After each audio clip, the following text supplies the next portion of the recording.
Hola, ¿cómo están chicos? Soy la profesora. Hola, buenas tardes. Mi nombre es Natalia Moyano.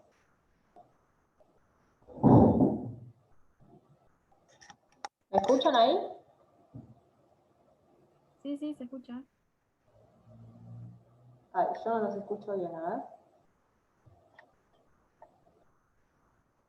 Voy a subir el volumen. Bueno, lo importante es que me escuchen bien. Esperen que me voy a acomodar la cámara. Igual se le escucha un poco bajito. Bajito, Sí, ¿no? A ver. tengo auriculares. ¿Ahí me escuchan mejor? A ver si subo el...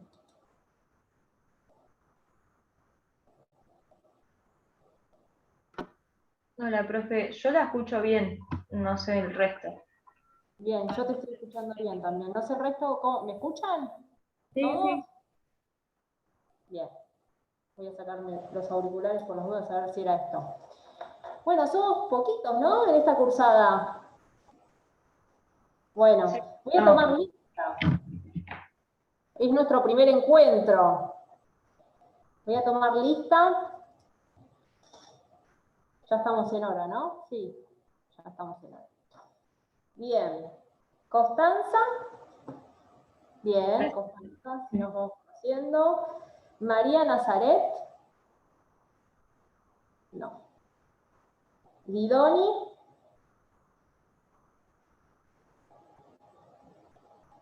Rocío. Sí, ahí la veo, Rocío. Matías, ahí está, Matías. Presente.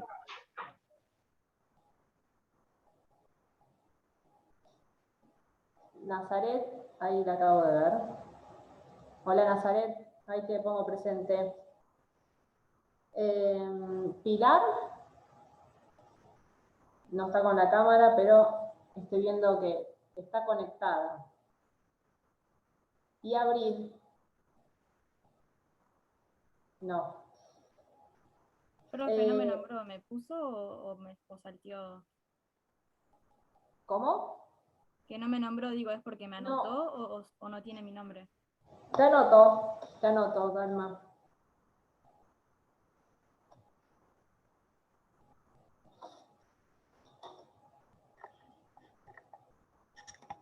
Ahí está. Bueno, a ver, espérenme un segundo. Voy a apagar esto que está haciendo mucho ruido. Ya veré.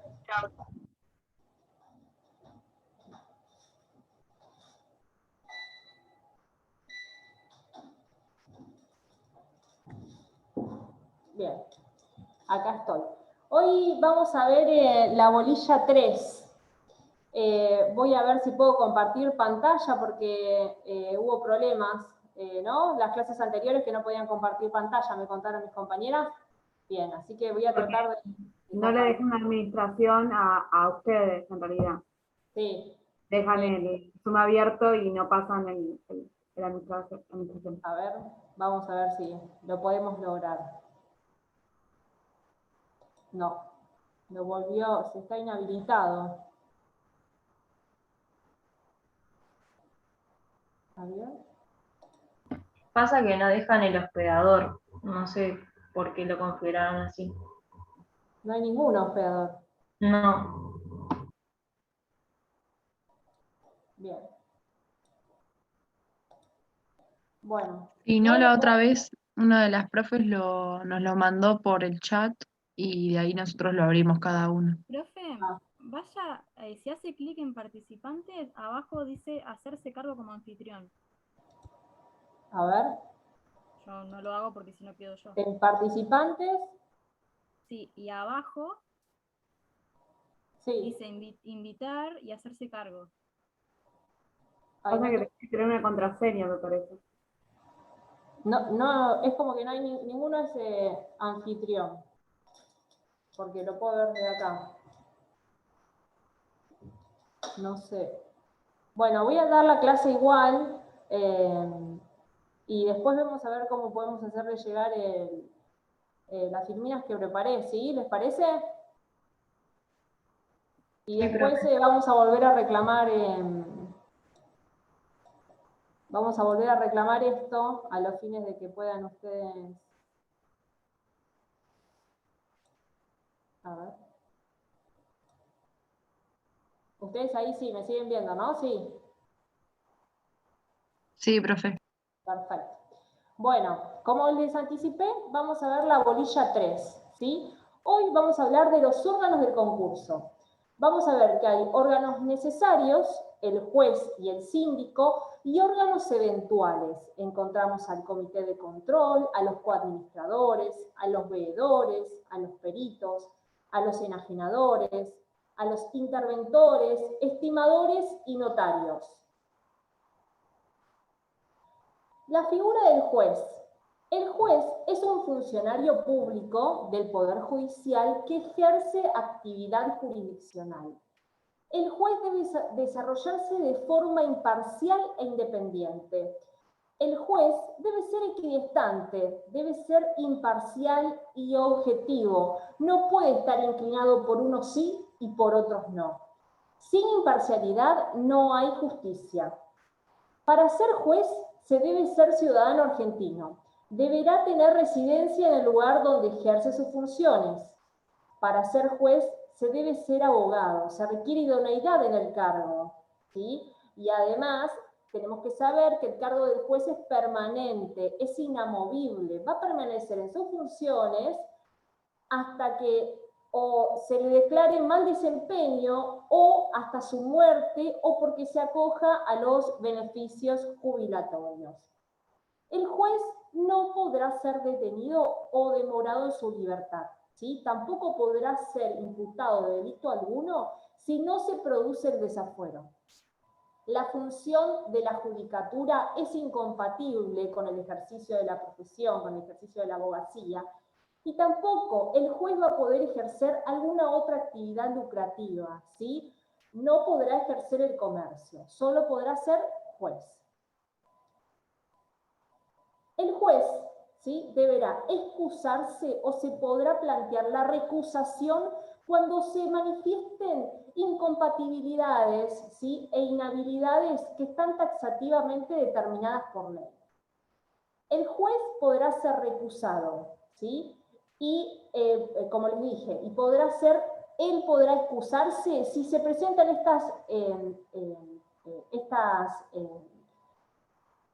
¿cómo les puedo decir? Estas incompatibilidades que están determinadas en el artículo 17 y el artículo 30 del Código Procesal Civil y Comercial. ¿Cuáles son? Que seguramente ustedes las han estudiado en procesal. Parentesco por consanguinidad dentro del cuarto grado. ¿Cómo? Ahí te pasaron el hospedador. Ah, perfecto. Entonces vamos a compartir pantalla, a ver. Ah, genial. Ahí estamos. Bien. Buenísimo, gracias por avisarme. No me había dado cuenta. Bien, entonces le decía, ¿sí? Estas incompatibilidades están enumeradas en el artículo 17 del Código de Procedimiento Civil y Comercial de la Provincia de Buenos Aires, ¿sí? Cuando el parentesco por consanguinidad dentro del cuarto grado o segundo grado de afinidad con alguna de las partes o mandatarios o letrados, tener el juez o sus consanguíneos o afines dentro del grado expresado en el inciso anterior, interés en el pleito u otros semejantes, ¿sí? O tener sociedad o comunidad con alguno de los litigantes, procuradores o abogados, salvo que la sociedad fuese anónima. Tener el juez pleito pendiente con el recusante, ser el juez acreedor, deudor o fiador de alguna de las partes, salvo los bancos oficiales. Ser o haber sido juez denunciador o acusador del recusante, o denunciado o acusado, ¿sí?, ante los mismos tribunales con anterioridad a la iniciación del juicio. Haber sido el juez defensor de alguno de los litigantes, emitido opinión o dictamen, ¿sí?, o dado una recomendación acerca del pleito antes o después de haber comenzado el juicio.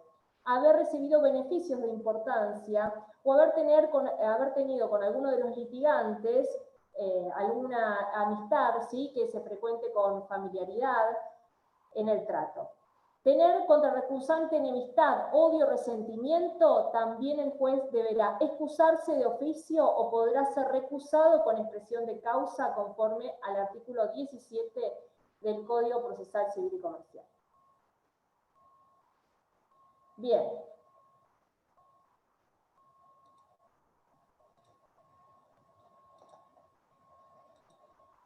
Deberes del juez. El juez tiene el deber de verificar el cumplimiento de presupuestos procesales, ¿sí? El deber de salvaguardar las formas procesales, pero manteniendo un delicado equilibrio con la verdad jurídica objetiva. El deber de no caer en excesos rituales, ritos caprichosos, actos estériles.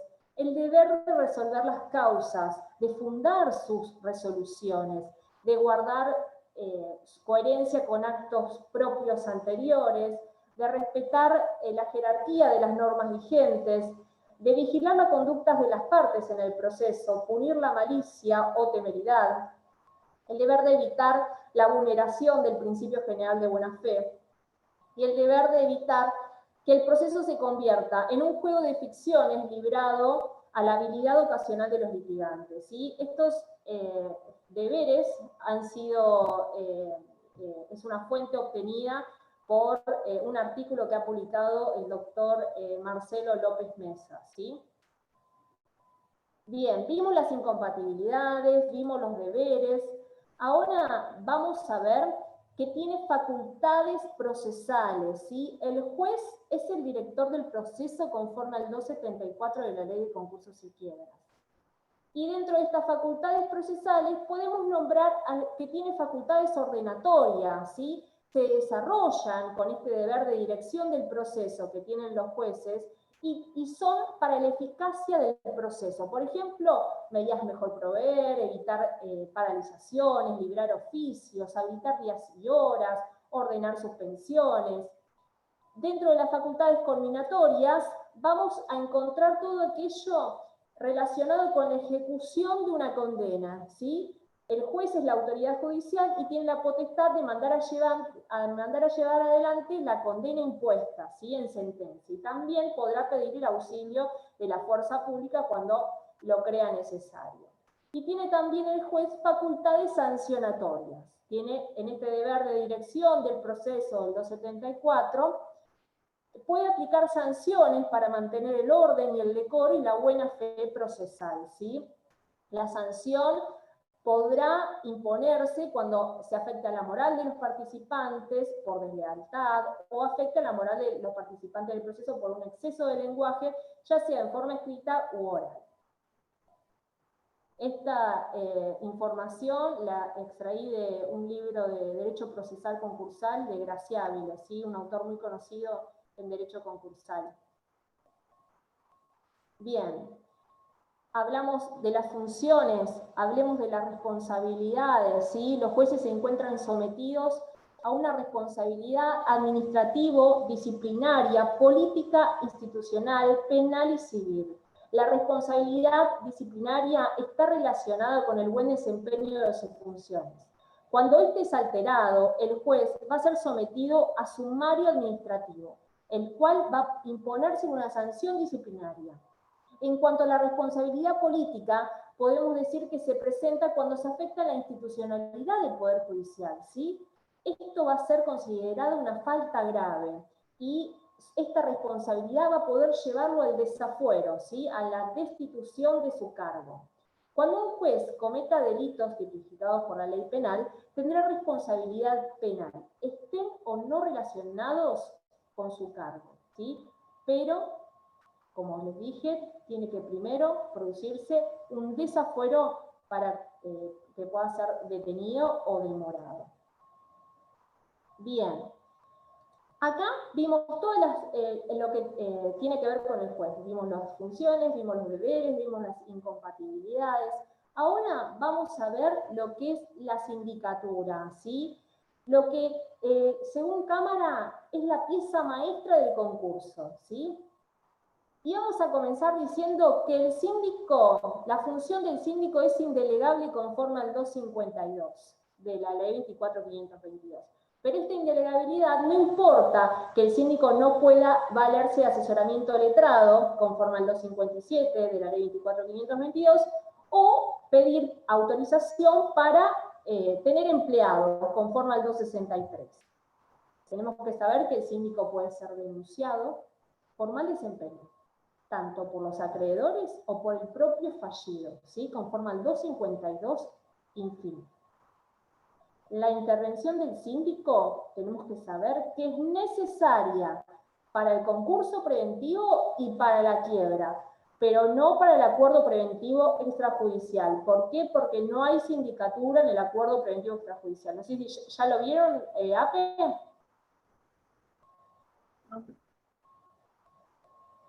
¿No? No. Ah, bien. Bueno, ya lo van a ver y van a ver que tienen que acordarse que no hay sindicatura en el acuerdo preventivo extrajudicial. Bien. Para hablar de síndico tenemos que saber que existen dos categorías de síndicos. La categoría clase A, que está dada por estudios de profesionales, y la categoría clase B, que es la sindicatura individual. Clase A. Solo puede ser un estudio conformado por contadores. La mayoría debe tener 5 años de antigüedad. Se requiere una integración mínima de 2 para ser considerados clase A, ¿sí? Y aunque sea uno de ellos, debe tener 5 años de antigüedad. No puede estar integrado por una sola persona, la categoría clase A. Categoría clase B, como les anticipé, sindicatura, título individual, ¿sí? Y este síndico va a tener que tener una antigüedad de su matrícula de 5 años. Bien, categoría clase A, categoría clase B. Y luego existe lo que se denomina sindicatura plural, que no es una categoría especial, ¿sí? Solo existen dos categorías, la A y la B. Pero también tenemos esta sindicatura plural establecida en el 253 sin fin de la ley 24.522. Esto es una posibilidad que se deriva del deber de dirección del proceso que tiene el juez conforme al 274. El juez, sobre la base del volumen y la complejidad de la causa, podrá designar a más de un síndico conforme al 273 sin fines, ¿sí? Esta posibilidad de nombrar a una sindicatura plural se presenta en dos momentos. Apertura del concurso preventivo, ¿sí? O luego de abierto el proceso, integrando la sindicatura originariamente dispuesta. En ambos casos, el juez que designa una sindicatura plural lo deberá hacer en una resolución fundada, ¿sí? Y deberá tener en cuenta la complejidad y el volumen de la causa para ver si dentro de esta sindicatura plural va a ser una clase A o una clase B, ¿sí? O sea, tenemos una originaria, clase A o clase B, y además va a estar esta sindicatura plural que va a ser coayudante de esta sindicatura originariamente nombrada por el juez. El juez va a tener que ser celoso en marcar las áreas de trabajo, porque no van a poder superponerse en sus funciones, ¿sí? Es el encargado de delimitar cuáles las funciones de una sindicatura y de la sindicatura plural que va a ser coayudante de esta sindicatura clase A o clase B según el volumen del concurso. ¿Vamos bien hasta ahí? Sí, profe. Perfecto. Vamos a seguir. ¿Cómo se nombran a los síndicos? La inscripción. Las personas interesadas deberán inscribirse para actuar como síndicos. ¿Dónde deben hacerlo? En el organismo de Contralor, dependiente de la Cámara de Apelación en lo civil y comercial, con competencia concursal. Profe, Sí. acá en Mar del Plata, ¿qué sería la cámara de acá La de Mar Cámara del de Apelación en lo civil y comercial, Departamento Judicial de Mar del Plata, la que está en la Ah, calle bien. Corrientes y Falucho, que tengo el honor de ser empleada judicial allí. Ahí Ah, es bien. el organismo del Contralor, y allí es el encargado, ahí donde va a recibir, este encargado del organismo del Contralor, va a recibir a los síndicos interesados las inscripciones, para luego, y vamos a pasar a otra filmina, formar las listas, ¿sí? Como les dije, la Cámara de Apelación es la encargada de la realización de las listas. En la conformación de estas listas se tendrán en cuenta los antecedentes académicos de los inscriptos y la antigüedad en la matrícula, ¿sí? La ley va a otorgar prioridad a quienes hayan realizado cursos de especialización de posgrado, en relación directa con los antecedentes. La Cámara formará en orden de mérito de aspirantes a síndicos cada categoría. ¿Qué tenemos que saber? Estas listas, ¿sí?, se va a formar para cada juzgado con competencia concursal. En Mar del Plata tenemos 16 juzgados, ¿sí? O sea, de todos los inscriptos se va a formar una lista clase A y una lista clase B, titulares y suplentes, para cada juzgado con competencia concursal. La lista de titulares debe incluir, dice la normativa, una cantidad no menor a 15, ¿sí?, por juzgado y por ambas categorías. Las listas de suplentes no podrán ser menos de 10 por juzgado y por ambas categorías. La ley solo ha establecido un mínimo, ¿sí?, para cada listado, por lo cual la Cámara podrá ampliar el número teniendo en cuenta la cantidad de habitantes y el número de concursos presentados anualmente. Los síndicos que integren una categoría, ¿sí?, por ejemplo la clase A, no van a poder anotarse también en la clase B, ¿sí? Si la población del lugar del juzgado concursal fuera inferior a 200.000 habitantes, la Cámara podrá prescindir de la categoría y ampliar o reducir el número de síndicos titulares. Bien.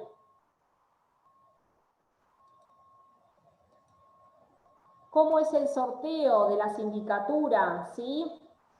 La designación del síndico lo va a hacer el juez de cada juzgado, ¿sí? El juez que es titular en cada juzgado.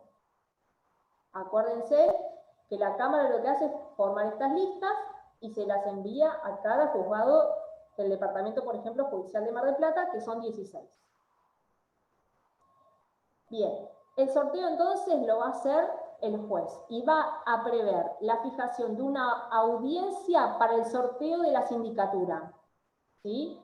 ¿Cuándo va a fijar esa audiencia? En la resolución de apertura del concurso preventivo, artículo 14, inciso 2, o de la quiebra, artículo 88, inciso 1, ¿sí?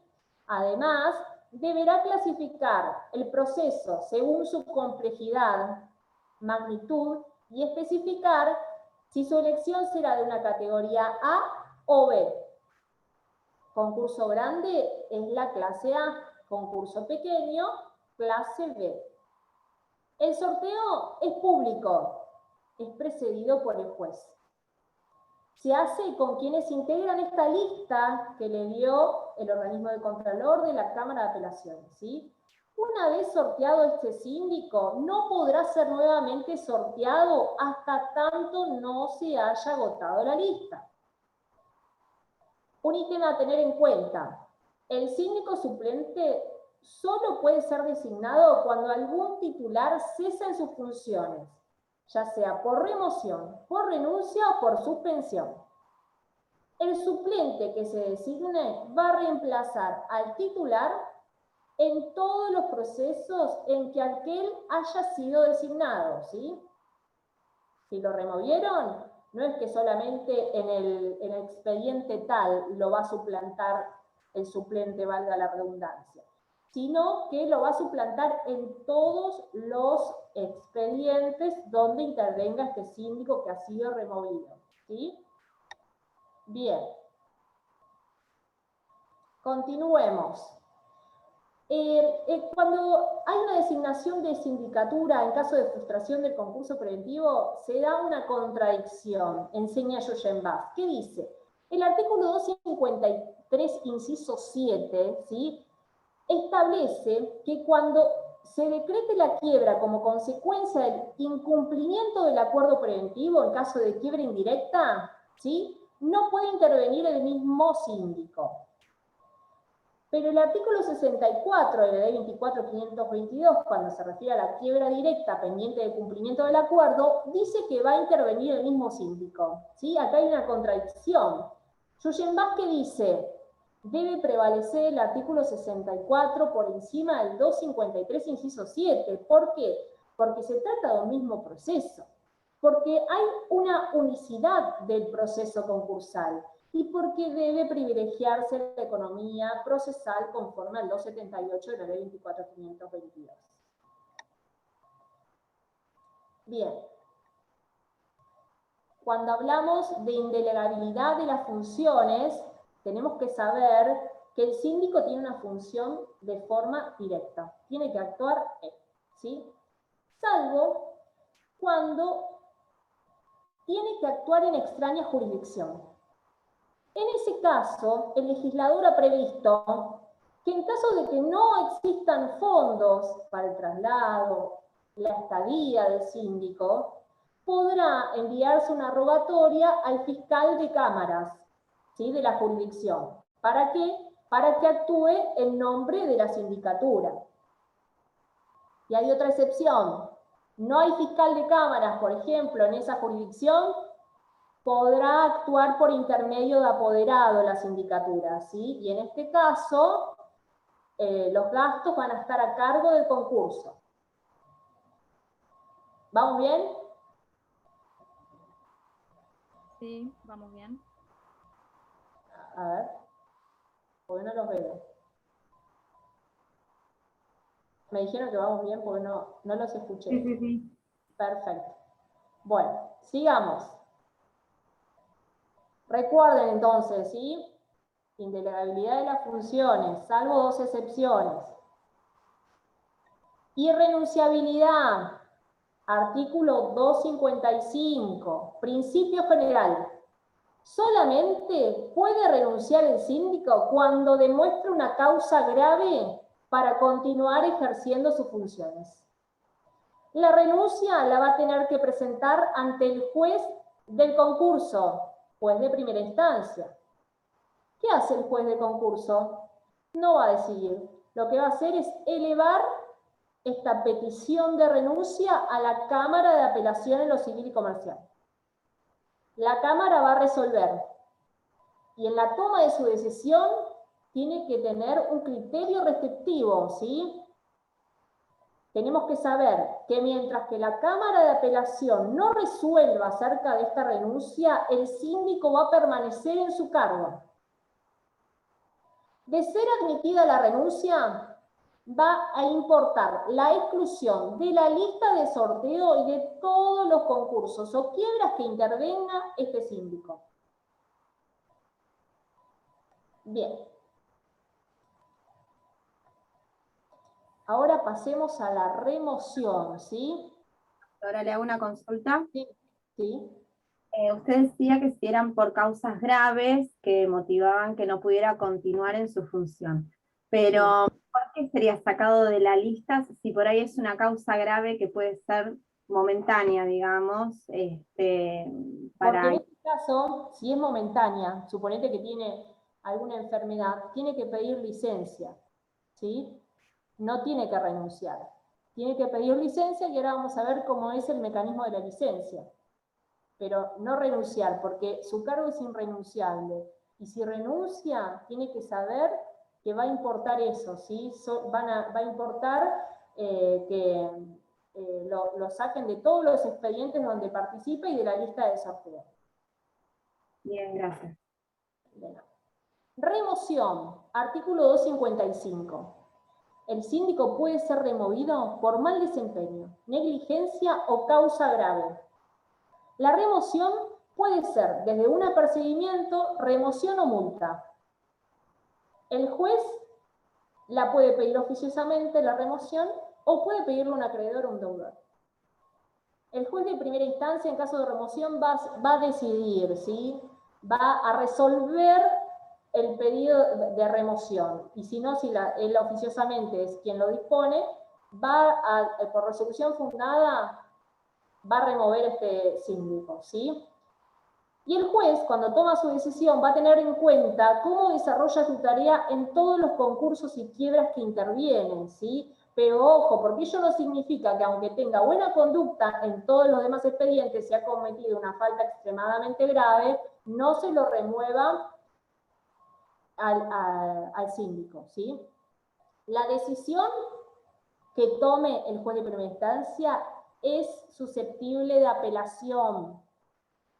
La remoción va a venir acompañada con una inhabilitación que no puede ser ni menor a 4 ni mayor a 10 años. La multa puede superar un sueldo de secretario de primera instancia, ¿sí? En caso de que sea una multa. Las posibles causales de remoción, podemos mencionar que el síndico actuó en beneficio personal, que abusó de sus atribuciones, que delegó en otros contadores su tarea para que hagan su trabajo, ¿sí? Recuerden que dijimos que su actuación es directa, ¿sí? Y solamente podrá delegar en determinadas excepciones previstas por el 258. Otras de las causales de remoción es no aceptación del cargo. No acepta el cargo, es removido. Licencia, lo que hablábamos.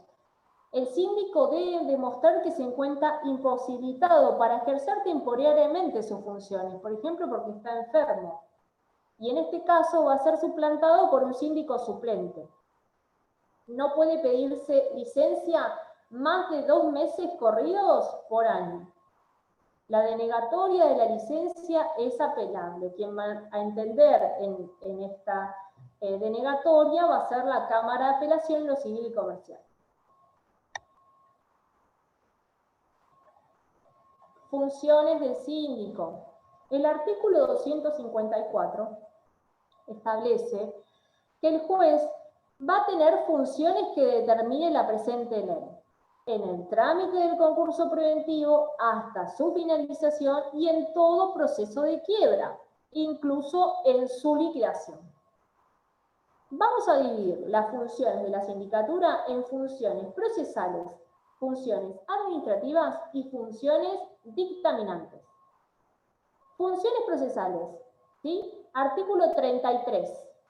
El síndico debe realizar todas las compulsas necesarias en los libros y documentación del concursado, y en cuanto corresponda a los del acreedor, ¿sí? Esta es una primera función procesal que está establecida en el artículo 33.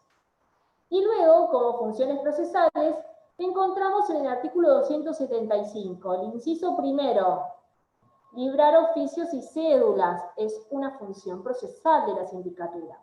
Pedir informes directamente a las entidades públicas y privadas, que está contenida en el inciso 2 del 275. El inciso 3 del 275 establece que puede pedir explicaciones al deudor o al tercero, y cuando sea necesario, pedir la ayuda del juez. Solicitar la interdicción de salida del país del concursado, pedir la comparecencia del concursado, ¿sí? Son todas funciones procesales. Inciso 4. Examinar, sin necesidad de autorización judicial alguna, expedientes judiciales o extrajudiciales, donde se ventile toda cuestión patrimonial. El inciso 6 establece como función procesal solicitar las medidas autorizadas por esta ley. Y como inciso 9, el síndico es parte en el proceso concursal y en todo proceso donde es parte el fallido, salvo en cuestiones de familia, ¿sí? Otra de las funciones procesales. Dentro de las funciones administrativas, encontramos en el 275, inciso 5, que podrá y deberá expedir certificados de servicios a sus dependientes. Como otra función administrativa, el inciso 7, que durante el periodo de verificación de los créditos y hasta la presentación del informe individual, deberá tener la oficina abierta en los días y horarios que determine la Cámara según la reglamentación. Dentro de las funciones dictaminantes, el síndico tiene como función confeccionar el informe individual del artículo 35, el informe general del artículo 39, el informe final y el proyecto de distribución del artículo 218. Como Otra función dictaminante, encontramos el 275, inciso 8.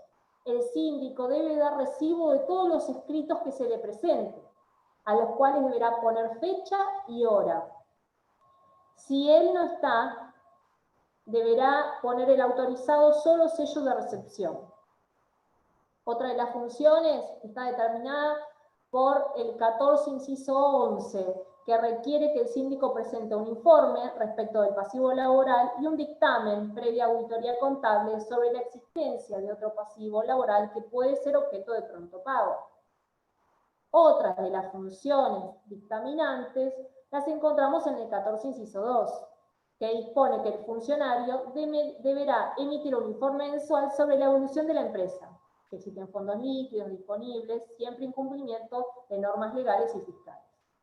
También, como función dictaminante, el síndico debe apoyar, dar su apoyo técnico al juez cuando éste lo requiera, ¿sí? Y a esto le vamos a sumar el informe que debe realizar cuando se prevé la continuidad de la explotación de la empresa, ¿sí? Artículo 190. Bien, vimos estas funciones, ¿sí? Como vimos, está dentro de la ley concursal, están dispersas, por lo tanto es importante que anote cuáles son las funciones dictaminantes, cuáles son las funciones procesales y cuáles las administrativas. Bien, hasta acá terminamos con síndico. ¿Les quedó claro? Sí, profe. Dalma, no te escucho bien. Le decía que sí. Creo Bien. que tengo mal el audio muy bajo. Sí, no te escucho bien, pero algo te escucho. Bien, bueno, vamos a Profe, seguir. Sí, ¿podría volver a la filmina de de las funciones administrativas? volvamos. Así, Copias, bien. sí, porque creo que o no la vi o está dictaminante. Ah, esa, ahí está. 275, inciso 5 e inciso 7. Ahí está, buenísimo, gracias. Perfecto. Bien, ahora vamos a hablar del comité de control, ¿sí?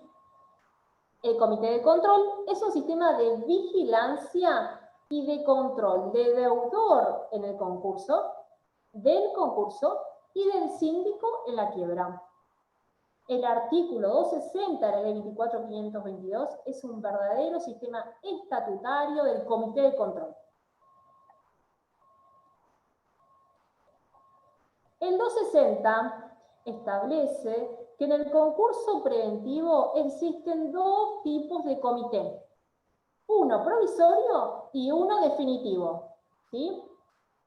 El comité provisorio, el primero, se constituye con el auto de apertura de concurso preventivo, artículo 14, inciso 13, y va a estar integrado por 3 acreedores quirografarios de mayor monto de capital, los denunciados por el deudor en su presentación inicial, ¿sí?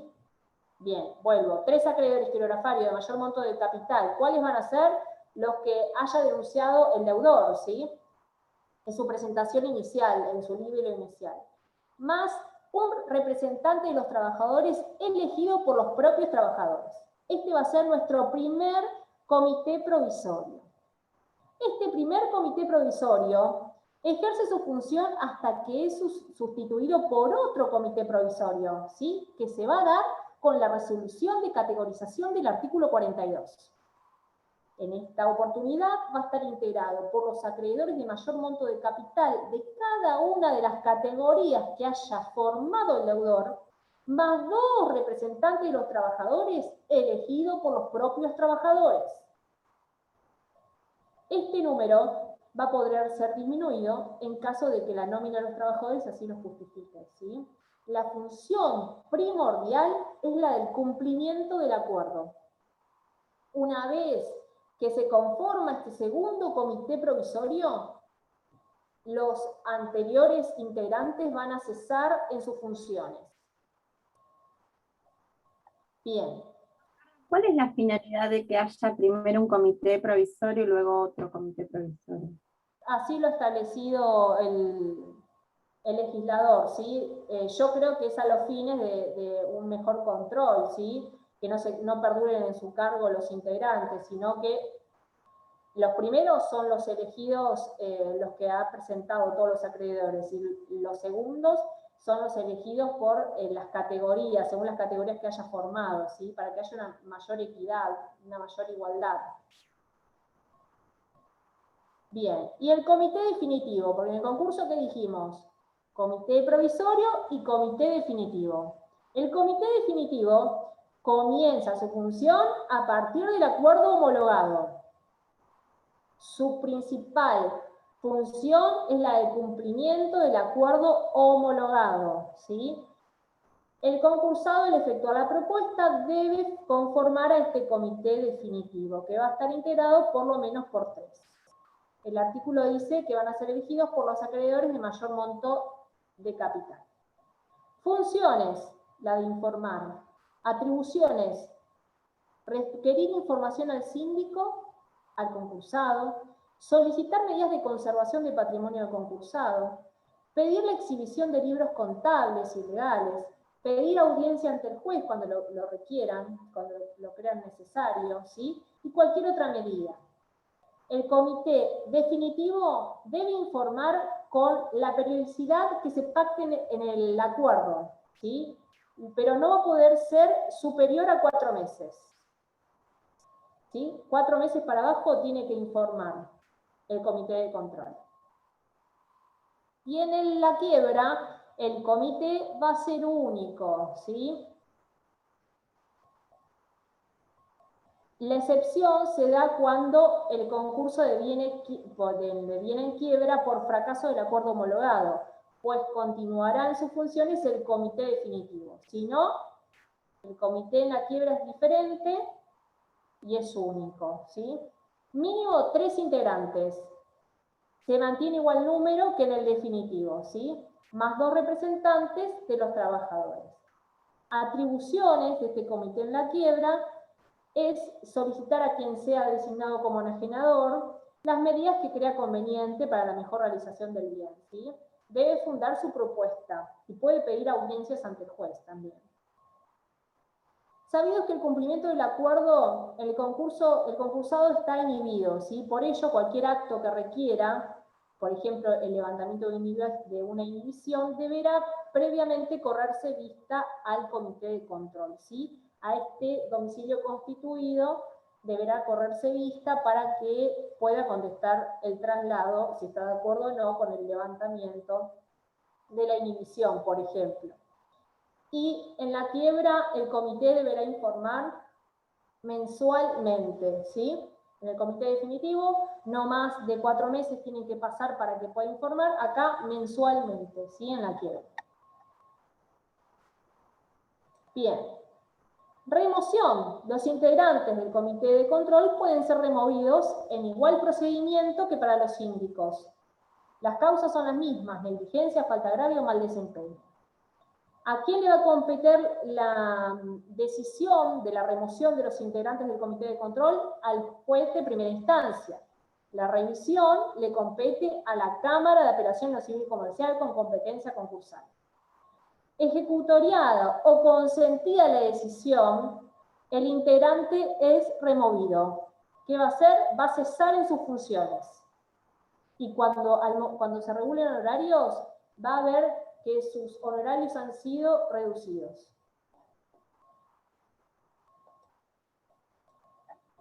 La retribución. Muchos autores, la mayoría, dice que el comité provisorio y el comité definitivo hay una oportunidad para regular honorarios, ¿sí? La oportunidad del 265, que esto después cuando veamos la bolilla 20.4, cuando hablamos de honorarios, lo vamos a ver con mayor detenimiento. Pero ahora tenemos que saber que en el concurso provisorio y definitivo, ¿sí? Van a regularse honorarios, pero en la oportunidad establecida en el 265 de la Ley de Concursos y Quiebras, ¿sí? Y cuando hablamos del comité en la quiebra, va a estar en la oportunidad del 218, informe final y proyecto de distribución. En cuanto al monto de esta retribución, la remuneración tiene un piso, ¿sí? No va a poder superar un sueldo de secretario de primera instancia. Y tiene un tope, un techo. No podrá ser mayor la remuneración del 0,50% de los créditos de los titulares que le integran.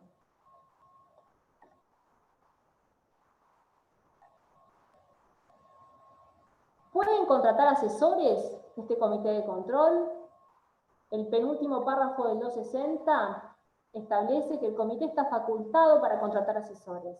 Puede contratar abogados, contadores, asesores, notarios, auditores y tasadores. Deberá previamente pedir autorización al juez, ¿sí? Para que puedan estar estos a cargo de la masa y que no sea de su propio peculio, ¿sí? Bien, y acá en otros, ¿vamos bien hasta ahí? Con eso terminamos con comité de control. Sí, muy bien. Bien, bueno, otros, ¿sí? Son los otros órganos eventuales que nombramos en un principio. Vamos a encontrar a los coadministradores, ¿sí? El artículo 259 de la ley 24.522 dispone que el juez puede nombrar a uno o más coadministradores en los casos de continuación de la explotación de la empresa. Artículo 189 a 195 de la ley de concursos y quiebras. Estos coadministradores van a durar en sus funciones hasta que dure la continuación de la explotación, ¿sí? No es obligatoria la existencia de coadministradores, es facultativa. Para ser coadministradores se deberá ser universitario en administración de empresa o en el ramo de empresa continuada. En cuanto a su remuneración, tiene un tope, tiene un techo, ¿sí? El 10% de la explotación, lo cual no podrá tenerse en cuenta los bienes del inventario, ¿sí? Después, otro órgano eventual es el enajenador. Anteriormente, por la ley 19.551, solo podían ser martilleros los enajenadores. Hoy, con el actual 261 de la ley 24.522, pueden ser tanto los bancos comerciales o de inversión, también los martilleros, ¿sí? Cualquier otro profesional de la rama que se trate. Por ejemplo, se me viene a la mente un liquidador coayudante necesario para desaguar una empresa de joyas, ¿sí? La remuneración va a ser una comisión de estos enajenadores y va a estar a cargo del comprador, salvo que haya una subasta fracasada por culpa del deudor, ¿sí? En este caso va a estar a cargo del fallido del concursado. Evaluadores. La ley establece como evaluadores quienes evalúen la cuota parte de la acción representativa del capital y el pasivo presente en el procedimiento del artículo 48. La ley antes los denominaba estimadores. La designación va a ser cada 4 años en la Cámara de Apelación en lo Civil y Comercial, ¿sí? Va a formar una lista este organismo de Contralor con quienes se inscriban para ser evaluadores, ¿sí? Pero se va a dar esta situación cada 4 años. De esta lista, donde se inscriban y donde forme la Cámara de Apelación, el comité de control va a agarrar la lista y va a formar una terna, ¿sí? Tal persona, tal otra persona, y el juez va a decidir. Si no hay lista, el comité va a sugerir 2 o más, y el juez va a decidir. Si no hay comité, directamente va a decidir el juez.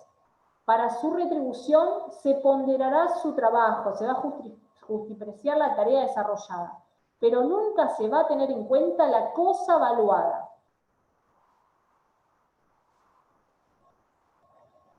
Empleados.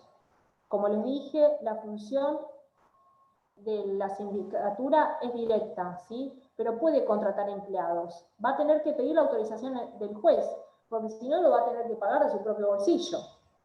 Graciabile afirma que la relación entre la sindicatura y sus empleados es un contrato de trabajo eventual.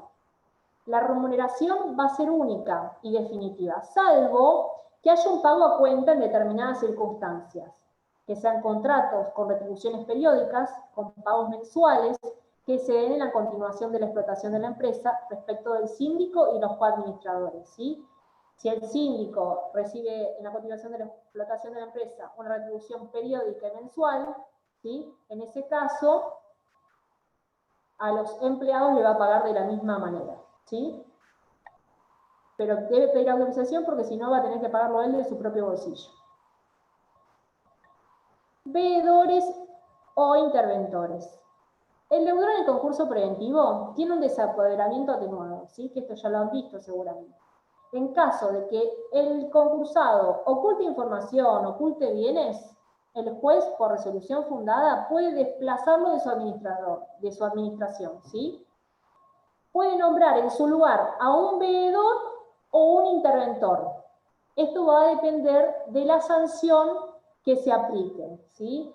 Y para la remuneración deberá estarse también en esta oportunidad del 265, y en este caso 265, inciso primero, de la ley 24.522, que va a ser, cuando se homologa el acuerdo preventivo, allí va a regularse los honorarios de estos veedores o interventores nombrados por causa de desplazamiento del concursado por haber ocultado información o bienes. Con esto terminamos la bolilla 3. ¿Tienen alguna duda?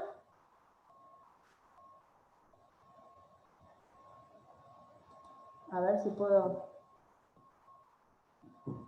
¿Me están escuchando, no? ¿Estamos todos conectados? Sí.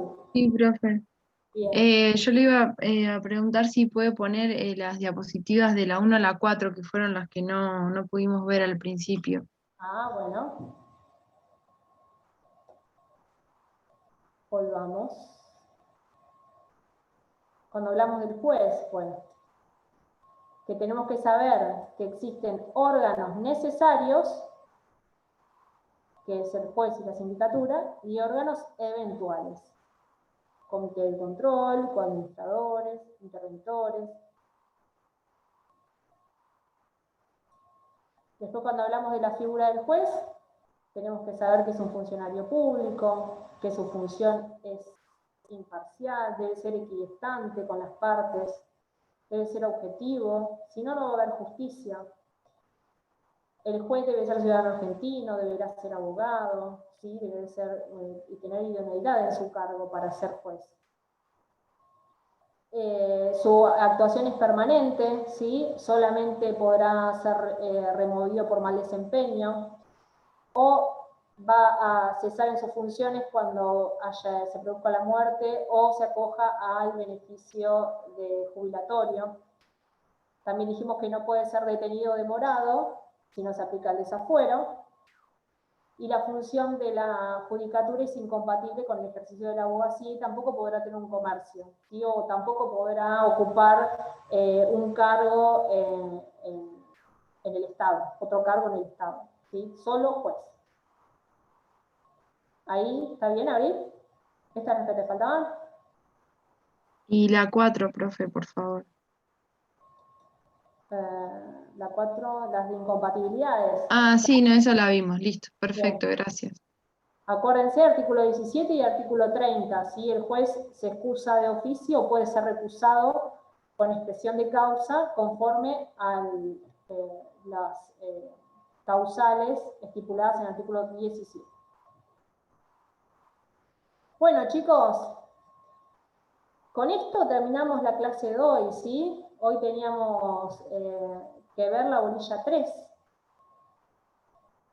Cualquier cosa, si tienen alguna duda, nos escriben y bueno, las vamos salvando las dudas, ¿sí? Dentro de lo que se pueda. Bueno, chicos, Gracias, profe. gusto haberlos conocido y nos vemos en un próximo encuentro. Gracias. En la clase. Gracias, profe. Gracias. Chau, chicos.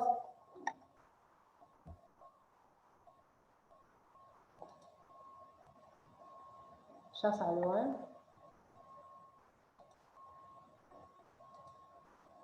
Chao.